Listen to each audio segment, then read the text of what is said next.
How's everybody doing? Great to be learning with you on a Wednesday. Let's light up the darkness. And it's Tu B'Shvat starts tonight, the birthday for the trees. Not sure when you planted the tree. This is the birthday, so you know you can harvest the tree. You can use its fruit, right? You can't use it in the first 3 years. After that, you can. This is the birthday of the trees, Tu B'Shvat. Excuse me. Yehud in South Carolina, Bilam in Missouri, Sharon in New Jersey, Carla in Brazil, Bella in Florida, Bella in the Great Northwest, Shandor in the Bronx, Guy in Ohio, Lucy, Minnesota, Melissa in Great Neck, Joe in the Inland Empire. Hi, I'm in Florida, Marjorie in Georgia, Aoife in Florida, Elle is in the house, Lynn in Silver Spring, Maryland. Welcome, everybody. Great to be learning with you. Continuing our catch-up process. We'll be doing some highlights of 3 pages today. Pages 77, 78, and 79 here in Tractate Bava Kamma, the 21st volume of the Talmud. We are working our way toward the end of chapter 7 here in this tractate. And so we're going to actually, 77a is a very short page.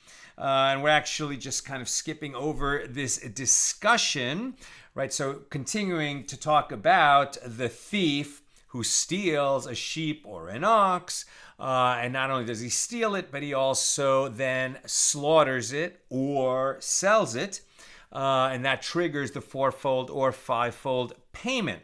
Now, what happens if the slaughter is not for himself to eat it, but for some other purpose, and the slaughter is somehow deficient, or he's slaughtering it, for example, for a ritual purpose of a consecrated animal, but the slaughter doesn't result in an animal that can be offered on the altar? Has he actually slaughtered it?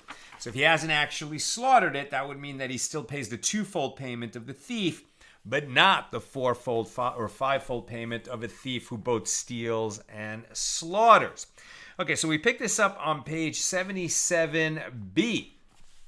According to the statement of Rabbi Shimon, that an act of slaughter that is not fit for accomplishing its full ritual purpose is not considered an act of slaughter at all, and does not entail liability to pay the fourfold or fivefold payment.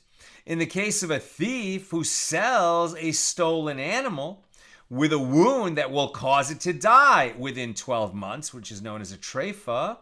So in this case, Rabbi Yochanan says the thief is liable to pay the fourfold or fivefold payment if he sells the animal rather than slaughters it. And Reish Lakish says he is exempt, right? If the animal is a treifa, it's already doomed to die because it has some kind of a physical defect.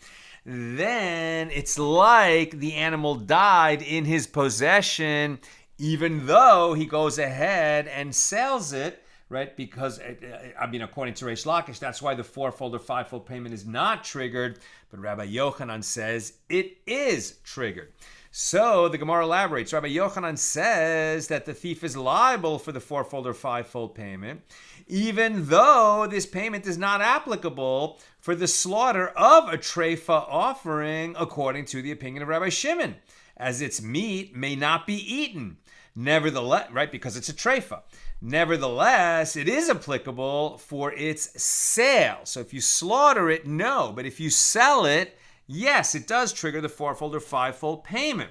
And Reish Lakish says that the thief is exempt from the fourfold or fivefold payment, as since the fourfold or fivefold payment is not applicable for the slaughter, because it's not a real slaughter, because it's a treifa animal, according to Rabbi Shimon anyway. So says Reish Lakish, it is not applicable for its sale either. In other words, Reish Lakish is saying, since the Torah says that this fourfold or fivefold payment is triggered for slaughter or sale, so then if the slaughter is not a slaughter because it's a treifa animal, then the sale doesn't trigger that the penalty payment either. Whereas Rabbi Yochanan says, okay, the slaughter is not a slaughter, but if I go ahead and sell it, if the thief goes ahead and sells it, he will trigger that payment. And it doesn't mean that sale and slaughter have to be tied together so that when slaughter doesn't apply, sale doesn't apply. Either they're separate. Rabbi Yochanan raised an objection to the opinion of Reish Lakish from the following baraisa.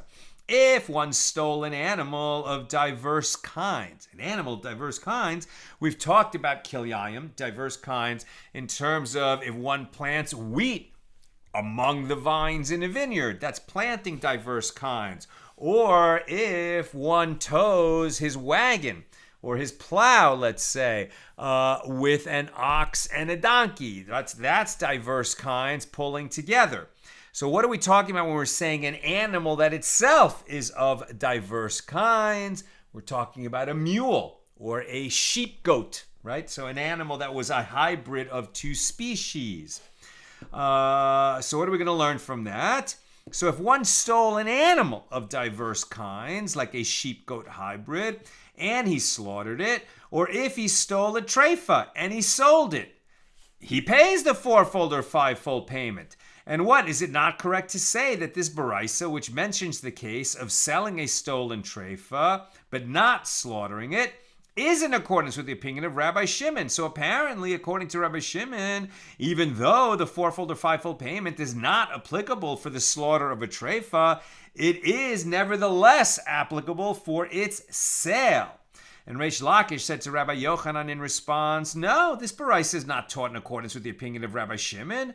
Rather, it follows the opinion of the rabbis who disagree with Rabbi Shimon and maintain that a thief is liable for the fourfold or fivefold payment for slaughtering an animal, even if the act of slaughter does not render its meat fit for consumption, as in the case of a treifa, right? We were talking about the opinion of Rabbi Shimon, like if we were following the opinion of Rabbi Shimon, in which the slaughter of a treifa is not in fact slaughter, then what about sale? Will that trigger the payment also? But that's only according to the opinion of Rabbi Shimon. Right? The Rabbi Shimon's opinion was a minority opinion. The rabbis say that the slaughter of a treifa will trigger that fourfold or fivefold payment, and so of course it would also be the case that if the thief sold it, it would trigger that payment. It wouldn't matter that it's a treifa.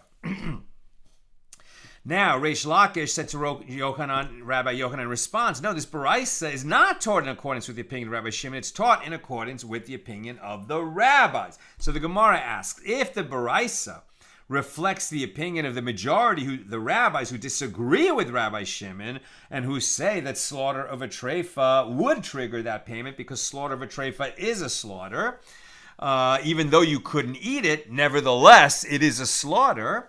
So why does it mention the sale of a treifa but not its slaughter? So according to the opinion of the rabbis, is the fourfold or fivefold payment applicable for the sale of a treifa while it is not applicable for its slaughter? This is certainly not the case. So the Gemara responds with a counter question. Rather, what would you say that the baraisa reflects the opinion of Rabbi Shimon?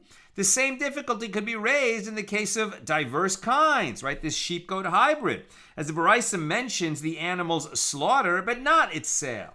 Is the fourfold or fivefold payment applicable for the slaughter of an animal of diverse kinds, but not applicable for its sale?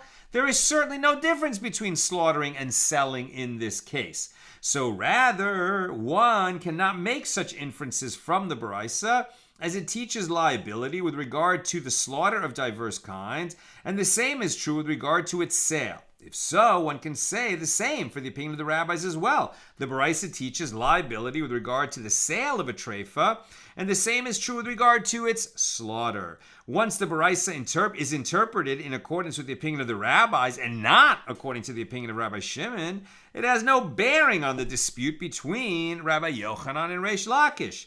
And Rabbi Yochanan could say to you, what is this comparison? Granted, if you say that the baraisa reflects the opinion of Rabbi Shimon, and that is why it referred specifically to the sale of a treifa, the baraisa can be explained, since it necessarily taught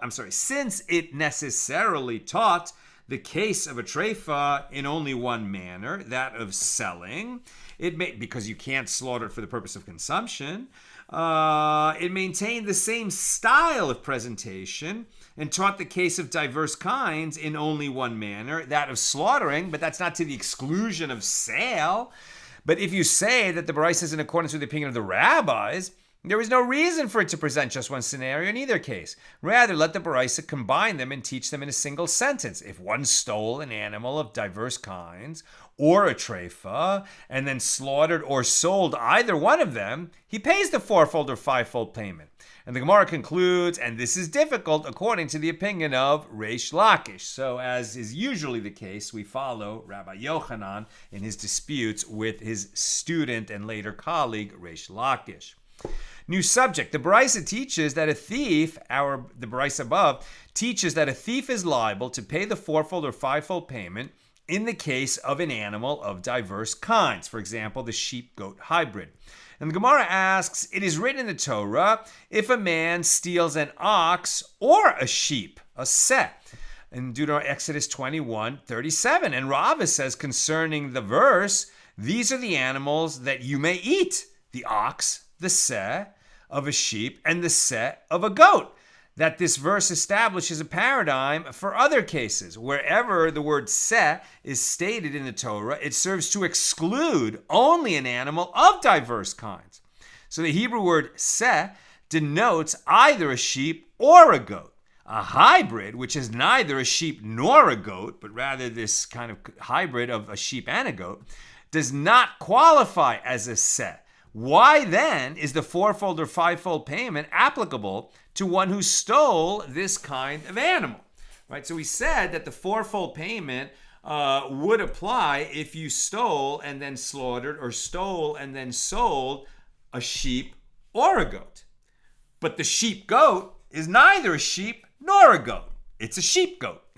So why would we apply that penalty payment? And the Gemara answers, it is different here in the case of the fourfold or fivefold payment, as the verse states, or the fourfold, the sheep or an ox, right? Exodus 21:37, a term that could have been avoided as explained earlier on page 67b. So this extra word serves to include an animal of diverse kinds, i.e. the sheep-goat hybrid. And the Gemara asks, and does every instance of the word or serve to include something else like diverse kinds? But isn't it taught in a Baraisa? It is written, when a bull or a sheep or a goat is born, it shall be 7 days under its mother, and from the 8th day onward, it may be accepted as a fire offering to the Lord, right? And an offering that was brought when the temple was standing needed to be at least 8 days old. And the verse in which we learn that has this language, a bull or a sheep or a goat. So does that mean that it would exclude or include some kind of sheep-goat hybrid? So it says the Gemara that an animal of diverse kinds may not be brought as an offering. The phrase, or a goat, serves to exclude an animal that resembles another, i.e. a sheep, that is the offspring of two sheep, but that looks like a goat, or vice versa. Interesting. They're saying that it would exclude the hybrid, and it would also exclude an animal that is a sheep, but for some reason looks like a goat. That would be a form of blemish that would disqualify the animal from being brought as an offering on the altar. So Rava said in response, the derivation from the word or depends on the verse in question. So here it is interpreted based on the context of the verse, and there it is also interpreted based on the context of the verse. Here, with regard to theft, the reason that the word or serves to include the sheep-goat hybrid is that it is written an ox or a sheep, which are two animals from which you cannot produce diverse kinds. You can't make a hybrid sheep-ox, and that's why it would serve to include the sheep-goat. By contrast, with regard to sacrificial animals, the reason that the word or serves as an exclusion of the sheep-goat hybrid is that it is written a sheep and it is also written goat, which are two animals from which you can produce diverse kinds. Consequently, the word or serves to include diverse kinds from being an animal that can be brought as an offering on the altar when the temple is standing. Now we skip forward on page 78a, where they continue discussing the role of this sheep-goat hybrid under other laws, for example, tithing. And we'll skip over to 78b. Rava raises a dilemma with regard to one who says it is incumbent upon me to bring a burnt offering, right? A burnt offering is a voluntary offering where you just it's an expression of your love for God. So you want to show God how much you love him, and you bring this elevation offering or burnt offering. That's an animal that is entirely consumed on the altar. Obviously, we haven't made sacrifices in nearly 2,000 years since the temple was destroyed. Will sacrifices be brought again when the third temple is built, which won't be built by the hands of man? It will be built by the hand of God when Mashiach comes, when the Messiah comes. So when the Messiah comes and the third temple goes up in Israel, will we resume bringing offerings? Many opinions say yes. Some opinions say no. We'll find out when it happens. So now, Rava raises a dilemma. With regard to one who says, it is incumbent upon me to bring a burnt offering. In other words, he has made a vow to bring a burnt offering. And he might designate an animal to do that. But whether he designates a particular animal or not, he now has to bring a burnt offering. That's incumbent upon him because he took that vow. So with regard to this one who says it is incumbent upon me to bring a burnt offering, and he subsequently set aside a bull for this purpose, and another person came and stole the bull, can the thief exempt himself from liability by repaying the owner with a sheep, according to the opinion of the rabbis, or by repaying him with a bird to be used as a bird burnt offering, according to the opinion of Rabbi Elazar ben Azariah? In other words, this person who said he's going to bring a bull, probably a rich guy, because a bull was a very expensive animal to be used for a sacrifice. And then a thief stole his bull, right? So he said, I need to bring a bull. It's incumbent upon me to bring a bull as an offering. So now he has to bring an offering, a burnt offering. And he set aside a bull to do it. And then a thief stole the bull. And now the thief has to make restitution because let's say he stole it or, he sold it or slaughtered it or it died while it was in the possession of the thief. So whether or not he's making the fourfold or fivefold payment, he still has to make restitution of the bull that belonged to this person who was going to bring it as an offering. Now, let's say the thief, why was he stealing? He doesn't have a lot of money. And now he no longer has the bull. This person who had consecrated the bull to bring as an offering, right? He had consecrated it. So it wasn't really his anymore in the sense that it was now consecrated for the purpose of being used as his offering. But what he had said is he's going to bring a burnt offering, and he designated a bull to do that. So the question that they're asking is, well, there's other animals that can be brought as burnt offerings. A sheep is less expensive than a bull. And a bird is much less expensive than a bull. And these are also animals that can be used as burnt offerings. So since the owner had originally designated that bull to be a burnt offering, can the thief now make restitution with a less expensive animal that is nevertheless qualified to be brought as a burnt offering? That's what's being asked. So this is, as we learned in a Mishna, Tractate Menachos 107a. If one says it is incumbent upon me to bring a burnt offering, he must bring a bull or a sheep as a burnt offering to fulfill his vow. And Rabbi Elazar ben Azariah says he may even bring a turtle dove or a young pigeon as a burnt offering. Okay, that's why there's the choice, bull, sheep, or bird. So the question is still, can the thief make restitution with a sheep or a bird? So Rav elaborates, what is the law in this case? Do we say that he accepted upon himself to sacrifice an animal with the status of a burnt offering, in which case any animal that fulfills this requirement will suffice? If so, the thief may compensate the owner with a sheep or a bird, as the owner can sacrifice that animal as a burnt offering. Or perhaps the owner can say to the thief, I want to perform the mitzvah in the optimal manner, which is by sacrificing a bull. You stole my bull, so pay me back with a bull. So after he raised the dilemma, Rava himself subsequently resolved it. The thief can exempt himself from liability by repaying the owner with a sheep, according to the opinion of the rabbis, or even by repaying him with a bird to be used as a bird offering, according to the opinion of Rabbi Elazar ben Azariah. So he can make restitution with the less expensive animal. Rav Acha, the son of Rav Ika, teaches this law, this halacha, explicitly, i.e. without the question and answer format. Rava says, with regard to one who says it is incumbent upon me to bring a burnt offering, and he subsequently set aside a bull for this purpose, and then another person came and stole the bull, the thief can exempt himself from liability by repaying the owner with a sheep, according to the opinion of the rabbis, or by repaying him with a bird to be used as a burnt offering, according to the opinion of Rabbi Elazar ben Azariah. And that concludes our discussion of Mishnah number 4 here in chapter 7. And we move on to Mishnah number 5. If a thief sold a stolen animal in a partial fashion, for example, except for 1/100th of it, which he kept for himself, right? So he stole an animal, and now we know that if he sells it, that's going to trigger the fourfold or fivefold payment. Fourfold if it was a sheep, fivefold if it was an ox. Well, what if he only partially sells it? In other words, he steals an animal, and now he says, hey, I'll sell you 1/2 of this animal. In other words, we'll be partners with it, right?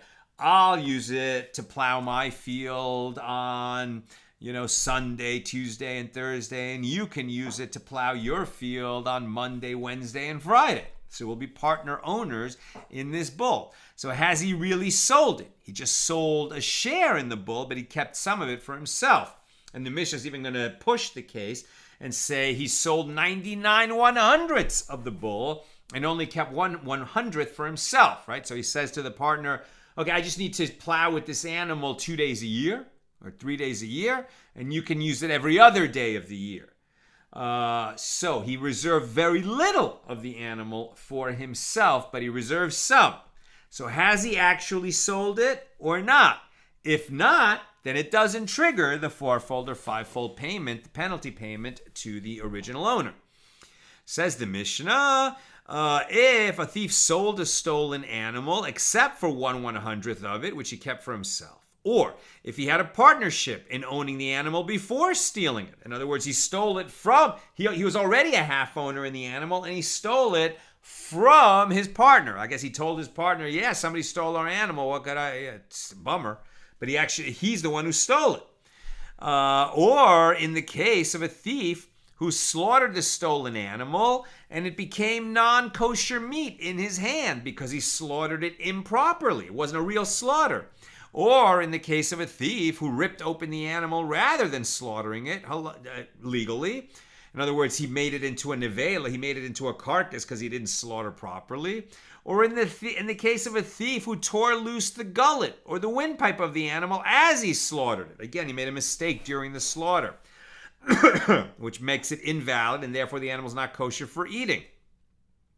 Or in the case, in all these cases, the thief pays the double payment, but he does not pay the fourfold or fivefold payment.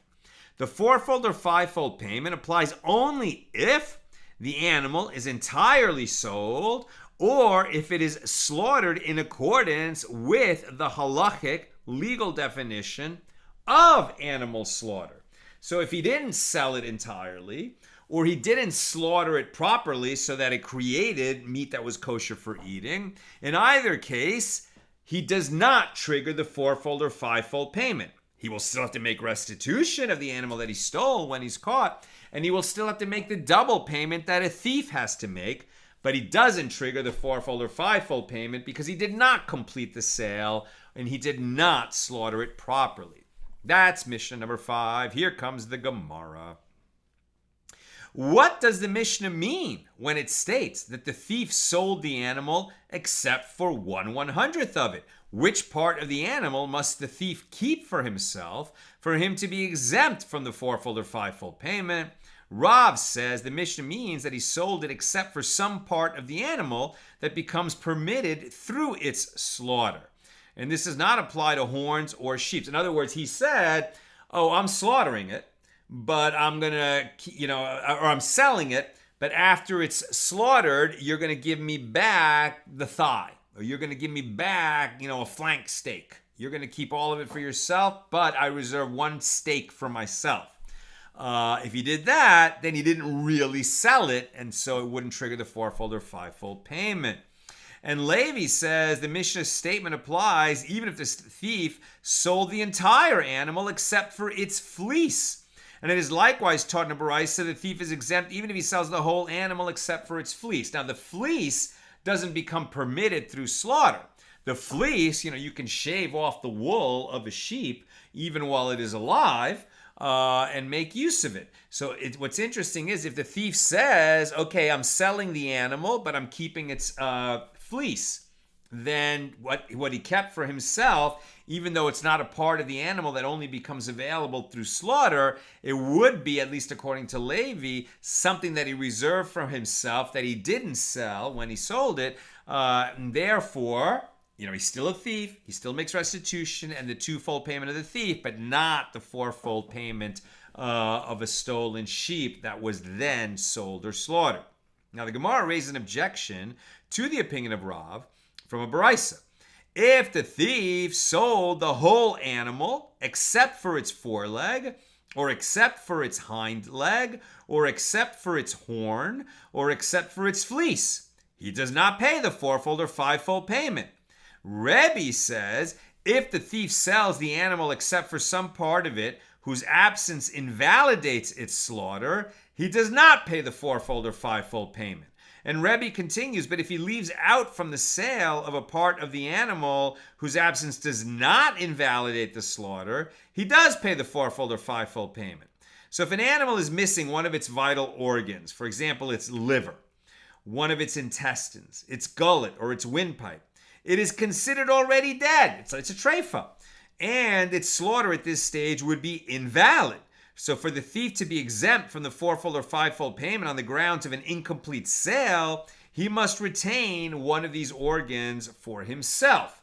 And that sounds like, but if you retain the fleece, it would not trigger, it would trigger the fourfold or fivefold payment. Whereas if you retain one of the organs, it would not. So the Baraisa continues that Rabbi Shimon ben Elazar says that the thief sells the whole animal except for its horn, he does not pay the fourfold or fivefold payment. If he sells the whole animal except for its fleece, he does pay the fourfold or fivefold payment. And the Gemara explains the objection from this Baraisa. Now granted, according to the opinion of Levi, this Baraisa does not present a difficulty, as his ruling is exactly like that of the first Tana. But according to the opinion of Rav, it does present a difficulty, as in accordance with whose opinion does this ruling accord? None of the three opinions expressed in the Baraisa correlate with that of Rav. So the sages said in response, Rav says his opinion in accordance with the opinion of this Tana, as it is taught in a different Baraisa. Rabbi Shimon ben Elazar says, if the thief sold the entire animal except for its foreleg or its hind leg, he does not pay the fourfold or fivefold payment because he didn't sell it. He kept part of it for himself and sold the rest. Since it was not an outright complete sale, it doesn't trigger the fourfold or fivefold payment.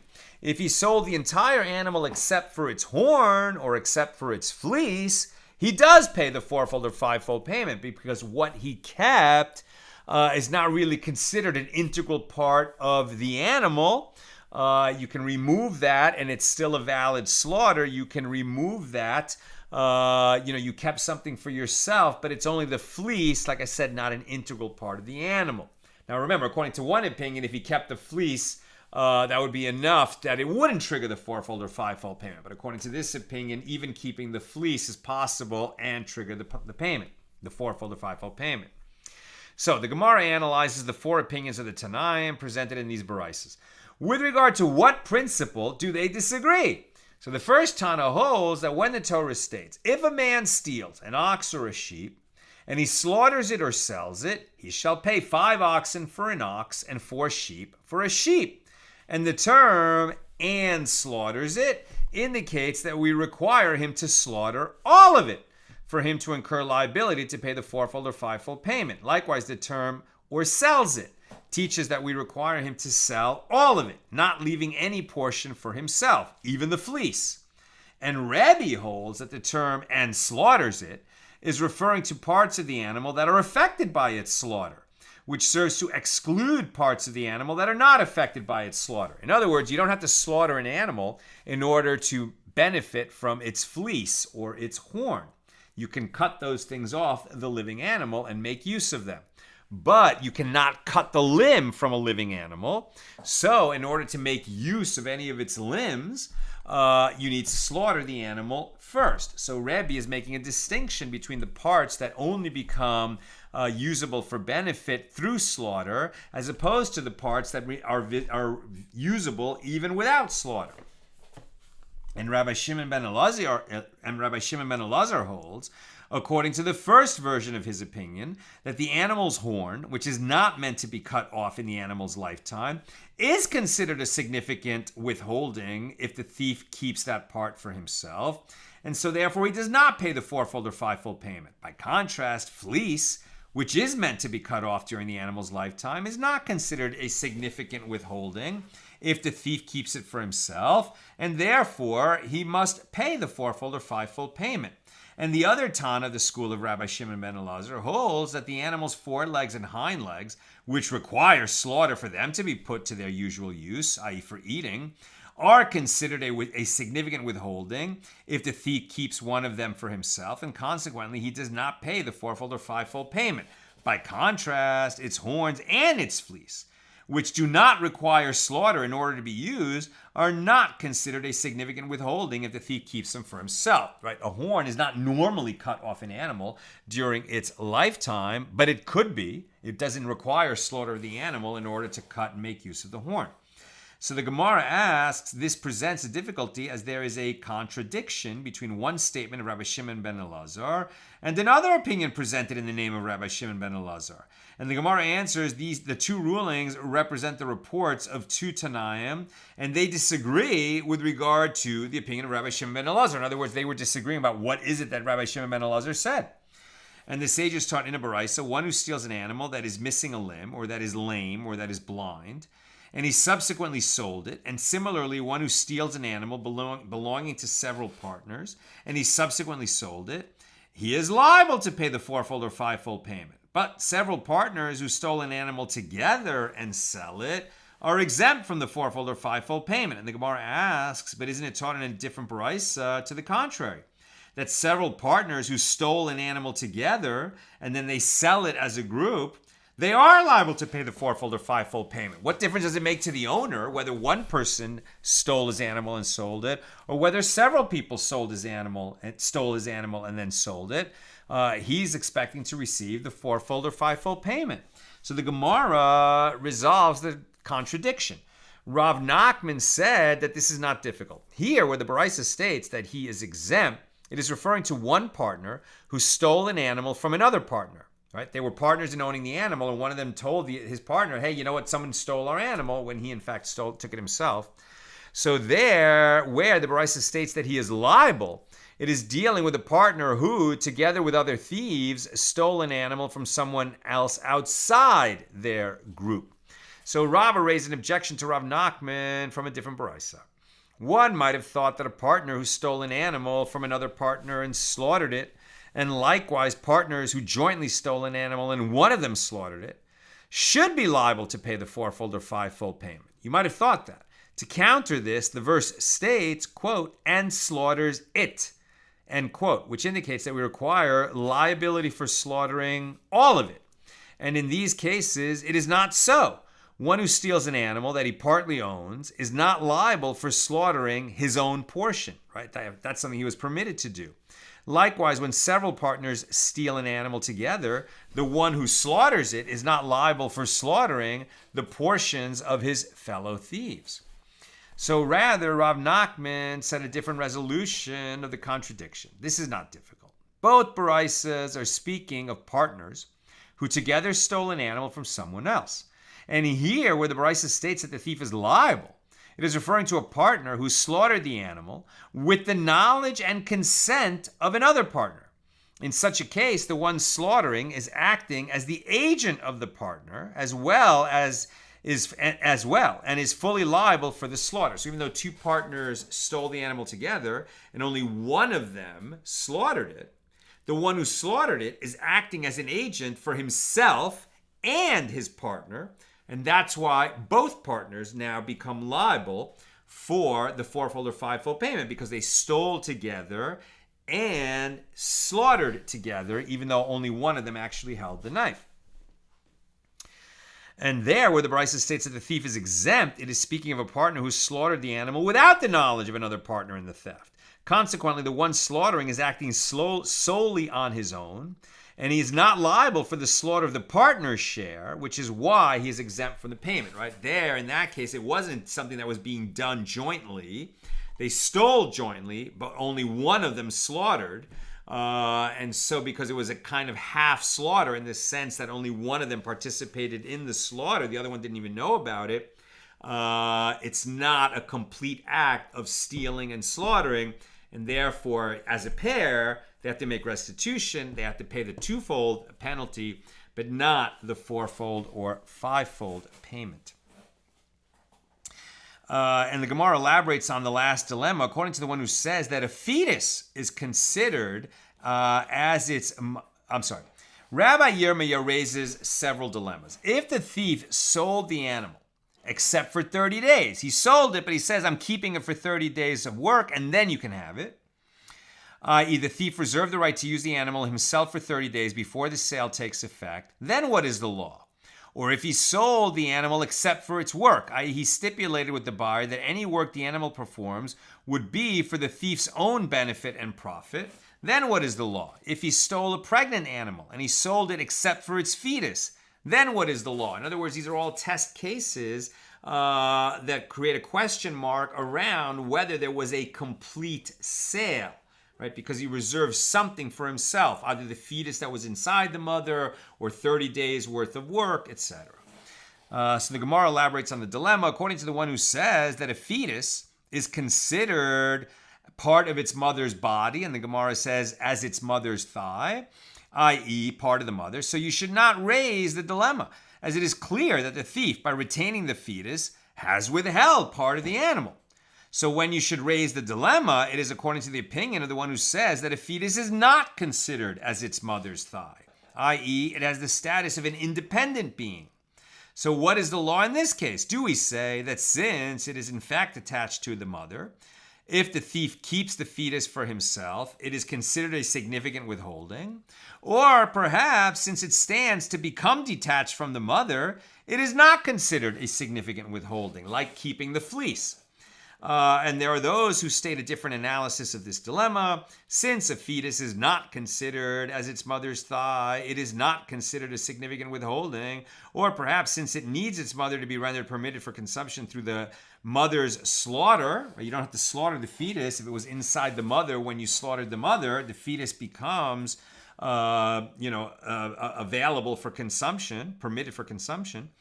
So to be run through the mother's slaughter, it is considered as though the thief has withheld a part of the mother's body. Then it really is like part of the mother's body. And if the thief kept that for himself when he sold the mother, the animal that's the mother of the fetus, it's like he didn't make a complete sale of what he stole. So therefore, the fourfold or fivefold payment would not be triggered. And where did the law come out on this question? If one stole an animal and sold it, excluding the first 30 days of work or excluding its work, the court does not require him to pay the fourfold or fivefold payment. Nevertheless, if the animal's prior owner sees payment from the thief, the court does not force him to repay it. This is the Rambam's standard halakhic ruling with regard to unresolved dilemmas involving monetary issues in the Gemara. Meaning that the court doesn't force the defendant to pay, but if the plaintiff already took as payment what he thought he was entitled to under the law, because it's unclear what the law is, the court doesn't step in and undo the seizure that the plaintiff did on his own. Now we skip just one paragraph, so let's read it. Rav Papa raises a dilemma. If one stole an animal, severed one of its limbs, and then sold it. What is the law? Do we say that the essential factor is that part of what he stole he has not sold, as the missing limb was not sold, and therefore he's exempt from the fourfold or fivefold payment? Or perhaps the essential factor is that with regard to that which he sold, he has not withheld any part for himself. He can't eat that limb that he tore. So once again, the Gemara raises that this dilemma shall stand unresolved. That was not solved. New subject. The sages taught in a baraisa, if one stole an animal and gave it to another, and that person slaughtered it for him, or if he stole an animal and gave it to another, and that person sold it for him, the thief is liable to pay the fourfold or fivefold payment, as performing these actions through an agent is equivalent to performing them by oneself. Now we're on 79a. And the baraisa continues, if the thief stole an animal and consecrated it, or if he stole an animal and he sold it on credit, i.e. without receiving any money for it at the time, but expecting to be paid later, or if he stole an animal and exchanged it for another item, or if he stole an animal and gave it to another person as a gift, so he gets the benefit of gift giving. Or if he stole an animal and used it to repay his debt. Or if he stole an animal and used it to pay for an item that he purchased on credit. Or if he stole an animal and sent it in the form of presents to his betrothed in his father-in-law's home. In all of these cases, he pays the fourfold or fivefold payment, as these acts are all considered forms of selling. He got benefit from the way that he disposed of the animal, so it's considered a type of selling, and it would trigger the fourfold or fivefold payment. So the Gemara asks, what is this baraisa teaching us? All of the laws it states are obvious. We know this. We know these are all forms of selling. What is the baraisa telling us? So the Gemara answers, the first clause teaches us, through the case of one who stole an animal and gave it to another, and that person slaughtered or sold it on his behalf, that in this case there is agency for transgression. Right? If I say to you, hey, I hate that guy, go kill him, and then you go kill him, am I guilty of murder? No, because there is not agency for transgression. You made the decision to go and kill him. Maybe you thought you would please me by killing that guy because I said I hate him and I want him dead. And even if I said to you, go kill him, I even ordered you, still, you made an independent decision to go and kill that person. So I would not be guilty of murder. But here we're saying that if I stole, right, and then I, deputized you to go do the slaughter for me, that I would be guilty, and liable to pay the fourfold or fivefold payment. So it seems like there is agency for transgression. So what's going on? The Torah's principle is that a transgression committed by an agent who was appointed by another person is not considered the act of the one who appointed the agent, but rather the independent act of the agent himself. So the case discussed by this baraisa is an exception to the rule, as here the agent's slaughter or sale of the animal is legally considered the action of the thief. Is there agency for transgression generally? No. Is there agency for transgression in the case of one who stole and then deputized someone else to sell or slaughter for him? It is, in almost all areas of halacha, of Jewish law, there is a principle that there is no agency for transgression. In other words, if one sent another to perform a transgression on his behalf, it is the agent who is responsible for committing the transgression, not the one who appointed him. And there are 3 exceptions to this principle, each of which is derived from a biblical verse. That's why there's an exception. 1, misuse of consecrated property. If you ask someone to make use of consecrated property, and then he goes and does it, you're both guilty of that, of meila, misuse of consecrated property. Number 2, misappropriation of an item under one's trust. I was entrusted to take care of it. I tell you to take it. You're guilty and I'm guilty. And number 3, a thief who sells or slaughters a stolen animal, even if the sale or slaughter is through an agent, nevertheless, he is going to be liable for the fourfold or fivefold payment. And what is the reason that this case is an exception to the principle, that there's no agency for transgression. Why does it still work in the case of the thief who appoints someone else to sell or slaughter? It is because the verse states, quote, and slaughters it or sells it, end quote, which juxtaposes the two acts of slaughtering and selling. And this teaches that just as one becomes liable for selling, which by definition is impossible without another party being involved, you have to sell it to somebody, so they're participating in the purchase and sale of a stolen animal. So too, one becomes liable for slaughtering, even when it is by means of another party, i.e. when the thief instructs another person to slaughter the animal on his behalf.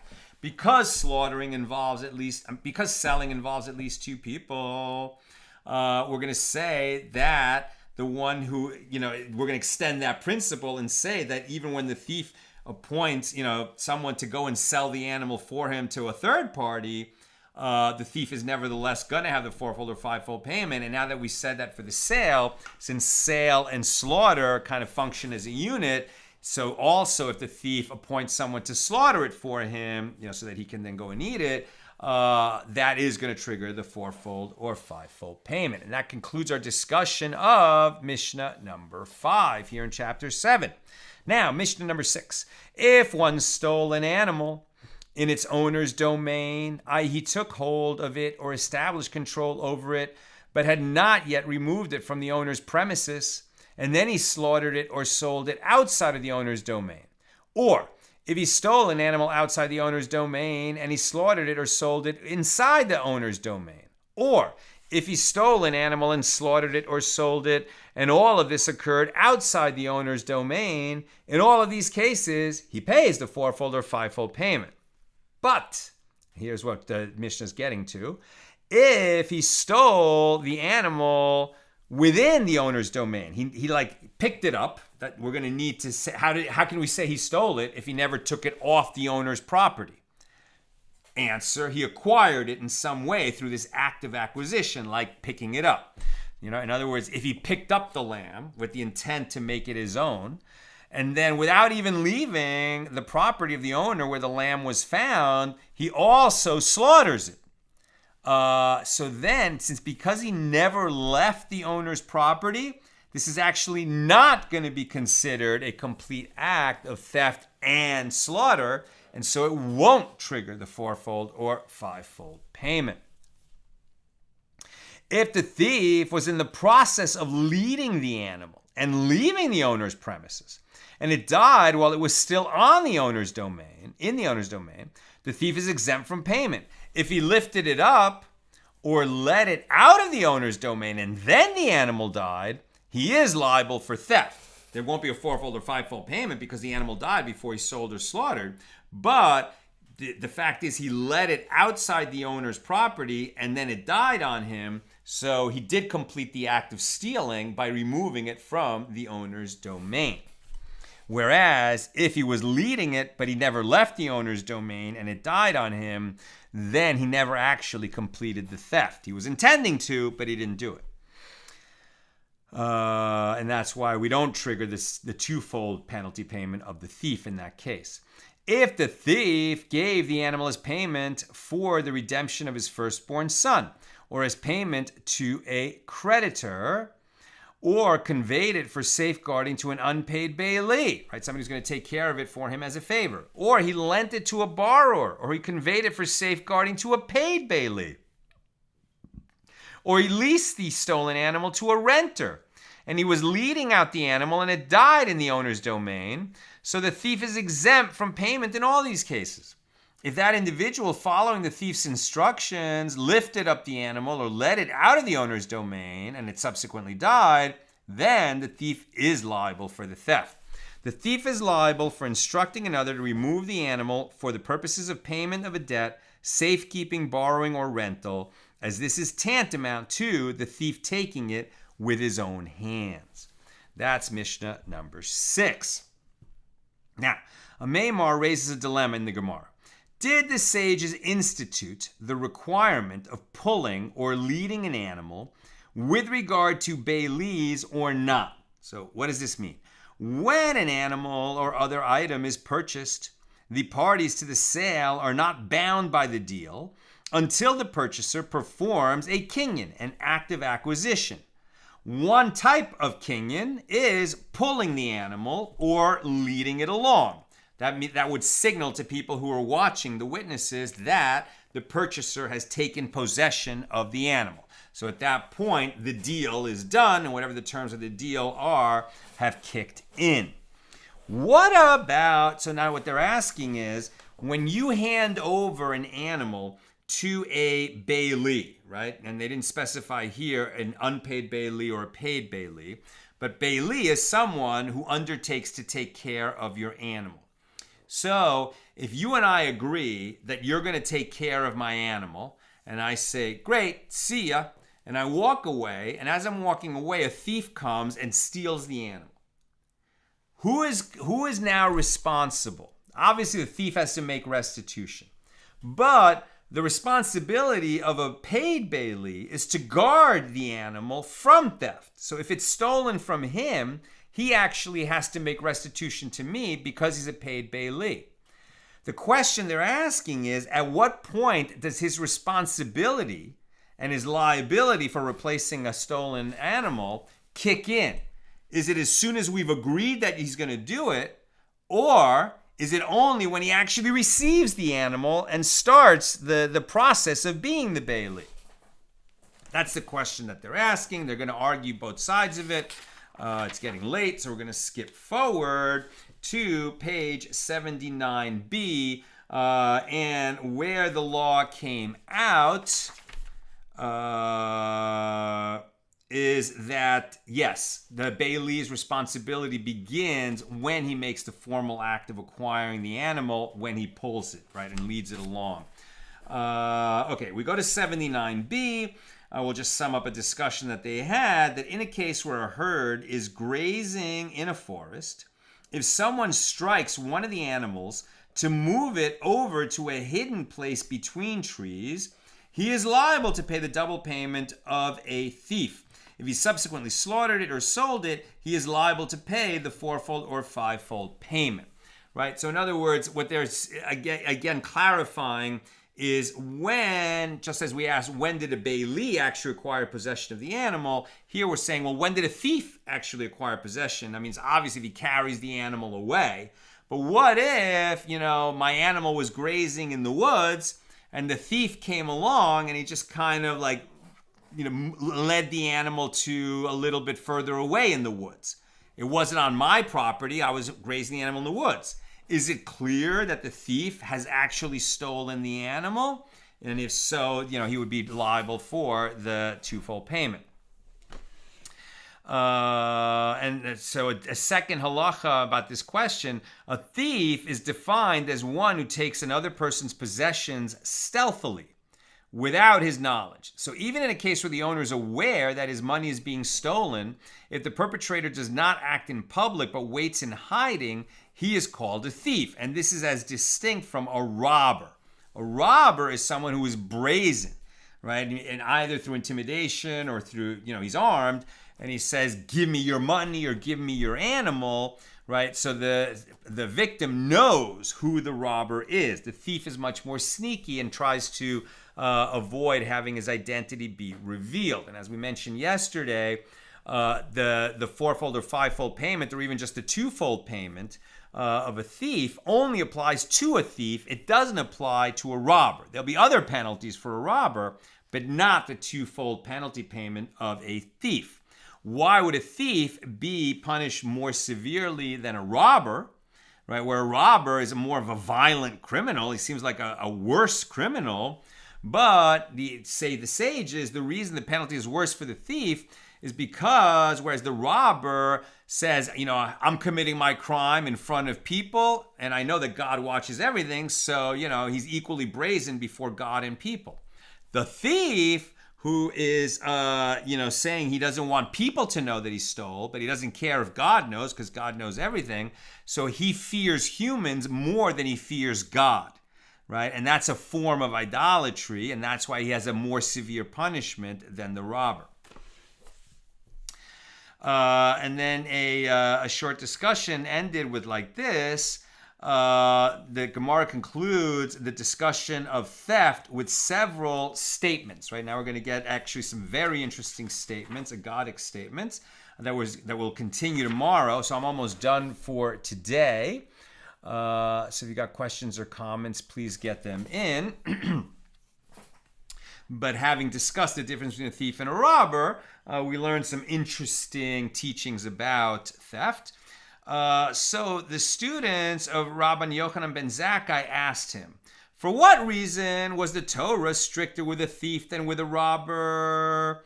Only a thief is required to pay the double, fourfold, or fivefold payment, not the robber. So Rabbi Yochanan ben Zakkai said to them in response, this one, the robber, equated the honor of the servant to the honor of the master. And that one, the thief, did not equate the honor of the servant to the honor of the master. The robber fears neither God nor people, as he is not afraid to rob in public. The thief does not fear God, but he does fear other people, which demonstrates that he is more concerned about humans than God, and that makes him more contemptible in the eyes of Jewish law and certainly in the eyes of the sages. So the Gemara and skip a little bit, and then the Gemara discusses why there is a fourfold payment for sheep, but a fivefold payment for an ox. Right? We've been taking that as a given for this whole lengthy discussion for days and days. But why does the Torah stipulate that the thief who steals a sheep and then sells or slaughters it pays 4 sheep for a sheep, but the thief who steals an ox and then sells or slaughters it has to pay 5 ox for 1 ox? 5 oxen for 1 ox. So why is that? Rabbi Meir said, come and see how great the power of labor is. The theft of an ox, which was forced by the thief to cease its labor, leads to a fivefold payment. Whereas the theft of a sheep, which was not forced by the thief to cease its labor, right? A sheep, it's being raised either for its fleece or its meat or its milk, but it's generally just standing around doing nothing. Whereas the ox, the reason that people own oxen is to perform the labor of pulling the plow. So says Rabbi Meir, the reason there's a bigger penalty for stealing an ox is because when you stole the ox, you also deprived its owner from the labor that the ox was doing. And Rabbi Yochanan ben Zakkai said, come and see how great human dignity is. The theft of an ox, which walked on its own legs as the thief stole it, leads to a fivefold payment, whereas the theft of a sheep, which the thief carried on his shoulder as it walked, like if it was a lamb, thereby causing himself embarrassment, leads to only the fourfold payment. That's where we're going to knock off. That's also the conclusion of the discussion of Mishnah number 6. So we'll pick this up with Mishnah number 7 tomorrow, God willing, when we'll do highlights of 3 pages again, pages 80 through 82. And after that, we'll be pretty close to the end of this chapter 7. And so a preview that after that, when we get into chapter 8, that's actually one of the kind of famous and very important chapters in the Talmud. And that's where the sages derive, and they argue about what is the actual method of deriving.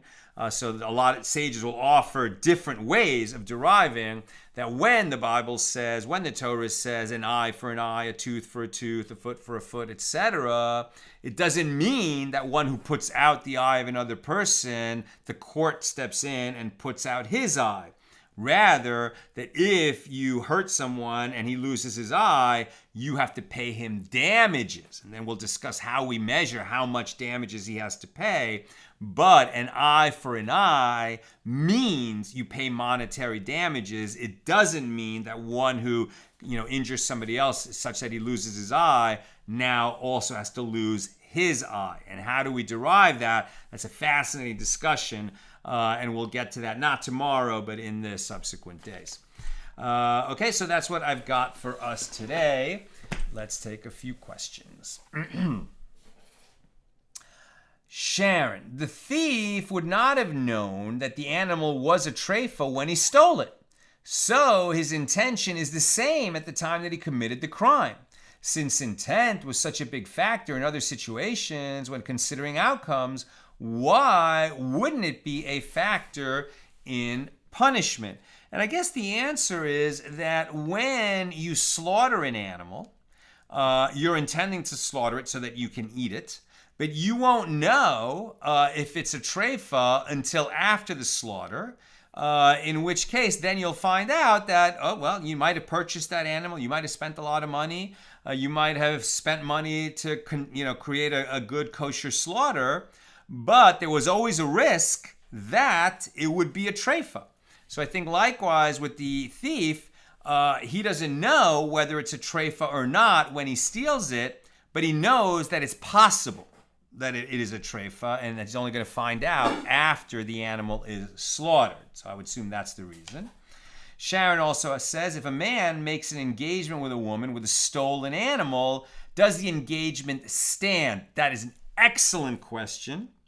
I believe we have covered that law. And my instinct tells me, my poor memory tells me that no, when you're mekadesh a woman, right? When you betroth her to you to be your wife, you have to do that with money that you own and not with something that you stole. I'm pretty sure that's what the law was. Someone will tell me if I'm wrong, but I'm pretty sure it's a good question, and the answer is no. You can't be mekadesh a woman. The question, I think, would be if you did that, right, and then she is then you break off the betrothal, and so it happened with a stolen animal. Just in case, maybe according to some view, this person acquired what he stole in some way. There's sometimes that the thief is understood to have acquired, let's say because he made restitution. And so maybe what he stole then became his.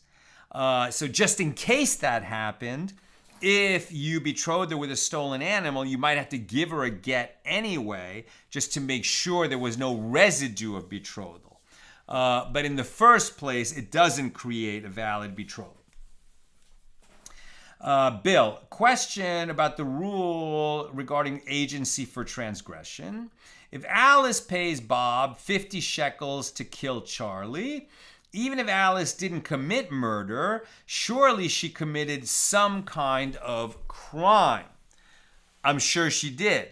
And by the way, remember that the law of the land is the law according to Jewish law, unless it contradicts Jewish law, right? So the law of the land would say that this is a felony murder and a conspiracy to commit murder, and the one who pays is going to be equally guilty with the one who committed the murder.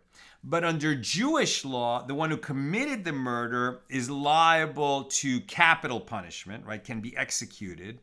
But the one who, paid money or asked for the killing to happen, I believe is not liable to the death penalty. So then it's a good question, what is he liable to? And I'm not sure, off the top of my head. I think that we will get to this question very much when we get to Tractate Sanhedrin. And finally, Lynn, Ilanit, and congratulations, Lynn, if it's permitted to say, because I know you shared it with us, that you completed your Orthodox conversion. And so we wish you a big mazel tov and welcome to the tribe. So Ilanit asks, Amalek also feared men more than Hashem, also despised them like the thief. Very good point. So Amalek, right, when the children of Israel came out of Egypt, right, who was Amalek? Amalek was the one who said, well, I saw what happened to the Egyptians when they tried to, destroy the Jews, challenge the Jews, make war with the Jews. So we're not going to make war with all the Jews. But we despise the Jews. We are Amalek, right? Amalek was a proper Jew hater, the tribe of Amalek. So what did Amalek do? They went and killed some women and children at the back of the great gathering of Jews that were marching through the wilderness. And for this, God said, God actually ordered the genocide. of the people of Amalek, and they didn't do it. All right, so they did not complete wiping out the Amalekites.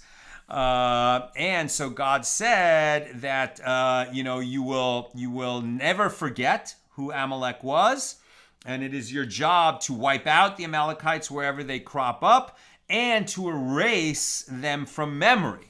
And it's a very odd command, right? You will not forget to remember to erase the memory of Amalek. And so I think the Amalekites would have certainly been forgotten by history if we didn't keep remembering to wipe out their memory. It's a very strange law. That's a discussion for another day. But Ilanit's point is that they knew that God would see that they were killing some Jews. They weren't afraid of that so much. But they were afraid of being caught, as it were, and that's why they sort of just snuck up behind and picked off a few in order to get away with it, right? As if they were going to get away with it, but they didn't. And so that's just another reason to despise the Amalekites and the memory of the Amalekites. That's what I got for us today. Tune in tomorrow. Looking forward to sharing with you pages 80 through 82. Have a great night.